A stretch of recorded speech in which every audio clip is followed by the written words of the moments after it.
Welcome to our channel. Today we how to uninstall Typeform submissions in Forms easy tutorial step by step clearly.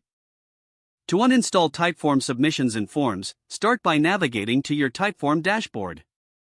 Log into your Typeform account using your credentials. Once you're in the dashboard, locate the form you wish to uninstall. Click on the form to open its settings. In the upper right corner, find the Settings tab.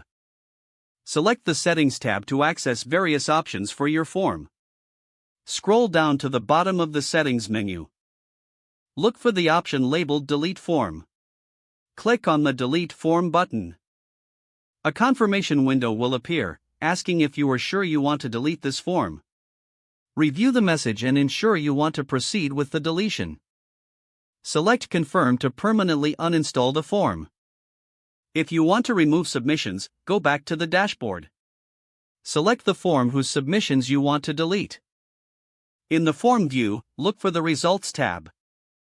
Click on the Results tab to access submission data. Select the submissions you wish to delete. Click on the Delete option to remove the selected submissions. Confirm the deletion when prompted. Your Typeform and its submissions have now been successfully uninstalled. If the page does not load, refresh the browser or try again in a private or incognito window.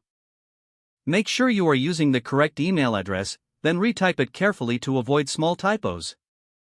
If your password is not accepted, use the Reset option and create a new strong password you can Check your spam folder for verification or security emails, then complete any requested confirmation steps. Enable two-factor authentication if available to improve account security and reduce unauthorized access risk. After signing in, review your profile details so your contact information and settings are accurate and current. If you see an error message, note it down and try again after restarting your device and internet connection. Log out when you finish, especially on shared devices, to keep your account and payment information secure. If the page does not load, refresh the browser or try again in a private or incognito window. Don't forget to like this video and subscribe to our channel for more step-by-step tech guides.